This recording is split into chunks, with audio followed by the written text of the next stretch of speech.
হালুয়া তো আমরা সব সময় বানিয়ে খেয়ে থাকি, কখনো সবে বরাতে বা কখনো এমনি বা কখনো অকেশনে। একবার এইভাবে ড্রাই ডিমের হালুয়া তৈরি করে দেখুন, কতটা মজাদার এই রেসিপি। একবার বানাবেন, বারে বারে ঘুরে ঘুরে খেতে ইচ্ছে করবে। আসসালামু আলাইকুম, welcome to my channel let's cooking আমি ফুডে আপনাদের সবাইকে স্বাগতম জানিয়ে নতুন একটা ড্রাই ডিমের হালুয়া নিয়ে চলে আসলাম। তো চলুন দেখে নেওয়া যাক পুরো রেসিপিটা। এখানে আমি ফার্স্টে একটি বলে 4টে ডিম নিয়ে নিয়েছি এবং 1 কাপ পরিমাণ চিনি নিয়ে নিয়েছি। তো বন্ধুরা, পুরো রেসিপিটাতেই সাথে থাকবেন, আমি ধাপে ধাপে একদম শেষ পর্যন্ত আরও অনেক কিছু অ্যাড করব। সো এখানে আমি ডিমটাকে খুব ভালো করে ফেটিয়ে নিচ্ছি। ডিমটা যখন একদম খুব ভালো করে ফেটানো হয়ে যাবে, তখন আমি চিনিটাকে অ্যাড করে দিব। চিনিটা কিন্তু যে যার টেস্ট অনুযায়ী অ্যাড করে নেবেন। এখানে আমি 1 কাপ পরিমাণ চিনি অ্যাড করে দিচ্ছি এবং চিনিটাকে দিয়ে আবার খুব ভালো করে মিশিয়ে নিয়েছি। এখানে আমি 1 কাপ দুধ এবং 1 বাটি পরিমাণ ছোলার ডাল সিদ্ধ করে পেস্ট করে নিয়েছি এবং এখানে আমি মোট 2 কাপ পরিমাণ লিকুইড দুধ অ্যাড করে দিচ্ছি। দুধটাকে খুব ভালো করে 1 কেজি পরিমাণ দুধটাকে আমি জাল দিয়ে হাফ কেজি করে নিয়েছিলাম। তো এইভাবে একটু ভালো করে দুধ, ডিমের আর চিনির মিশ্রণটাকে খুব ভালো করে মিক্স করে নিতে হবে। সো দেখুন বন্ধুরা, আমার মেশানো হয়ে গিয়েছে।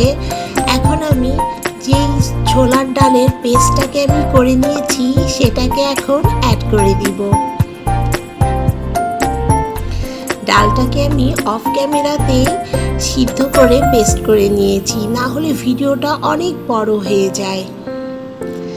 এই ডালটা দেওয়ার জন্য এই ডিমের হালুয়াটা খেতে এতটা দুর্দান্ত লাগবে বন্ধুরা, একবার এভাবে ট্রাই করে দেখবেন, অসম্ভব মজা লাগবে। এখন একটু হালকা ধীরে ধীরে এটাকে মিশিয়ে নিতে হবে। সো দেখুন বন্ধুরা, এখন একটি প্যানে আমি 2 টেবিল চামচ পরিমাণ ঘি অ্যাড করে দিচ্ছি। ঘিটাকে একটু গলে আসলে এখন আমি এই মিশ্রণটাকে ঘির সাথে অ্যাড করে দিব। চুলার জাল কিন্তু একদম মিডিয়াম টু লো হিটে রাখবেন, না হলে কিন্তু এটা ধরে যাওয়ার সম্ভাবনা থাকবে। সো দেখুন বন্ধুরা, এটাকে এখন মিডিয়াম টু লো হিটে এটাকে নেড়ে নিতে হবে। মিশ্রণটা যখন একটু ঘন হয়ে আসবে, এখানে আমি 5-6টা এলাচ অ্যাড করে দিয়েছি সুন্দর একটা সুগন্ধের জন্য। আপনারা চাইলে এখানে এলাচগুলোকে ম্যাশ করেও অ্যাড করতে পারেন। এখানে আমি 1 টেবিল চামচ পরিমাণ গুঁড়া দুধ অ্যাড করে দিয়েছি। গুঁড়া দুধটা দিলে কিন্তু হালুয়ার টেস্টটা আরও দ্বিগুণ বৃদ্ধি পায়। এটাকে একটু ভালো করে মিশিয়ে নিয়ে, সো দেখুন বন্ধুরা, আমি কিন্তু চুলার জালটাকে মিডিয়াম টু লো হিটে রেখেছি। এখানে স্বাদের একটু ব্যালেন্সের জন্য আমি 1 চিমটি পরিমাণ লবণ অ্যাড করে দিয়েছি। যারা মিষ্টি জাতীয় জিনিসে লবণ খেতে পছন্দ করেন না, তারা কিন্তু এটাকে স্কিপও করতে পারেন। আমি একটা সুন্দর কালারের জন্য অরেঞ্জ ফুড কালারটা অ্যাড করে দিচ্ছি। এখানে আমি 1/2 চা চামচ পরিমাণ অরেঞ্জ ফুড কালার অ্যাড করে দিয়েছি।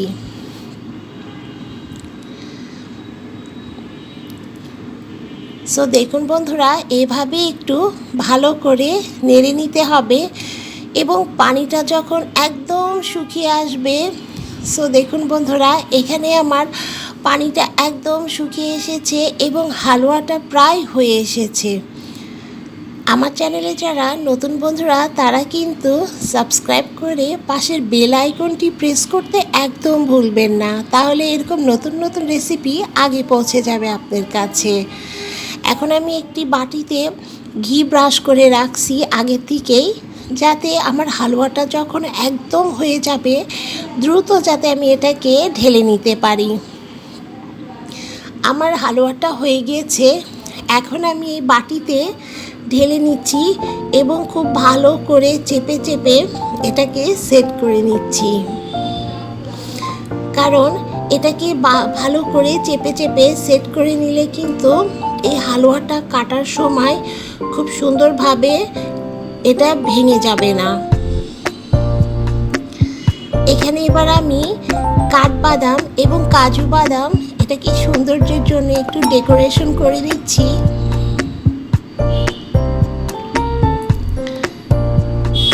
সো দেখুন বন্ধুরা, এই হালুয়াটা দেখতে কিন্তু যেমন সুন্দর লাগছে, খেতে এর থেকেও দুর্দান্ত। এই হালুয়াটাকে গরম থাকা অবস্থায় বন্ধুরা এটাকে কেটে নেবেন, শক্ত হলে কিন্তু এটা ভেঙে যাওয়ার সম্ভাবনা থাকবে।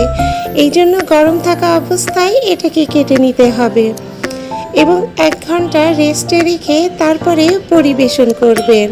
তো রেসিপিটা ভালো লাগলে অবশ্যই লাইক করবেন, সাবস্ক্রাইব করবেন এবং বেশি বেশি করে শেয়ার করে দিবেন। তো আজকের মতো এই পর্যায়ে ভালো থাকবেন, সুস্থ থাকবেন এবং সবাই সাবধানে থাকবেন। আল্লাহ হাফেজ।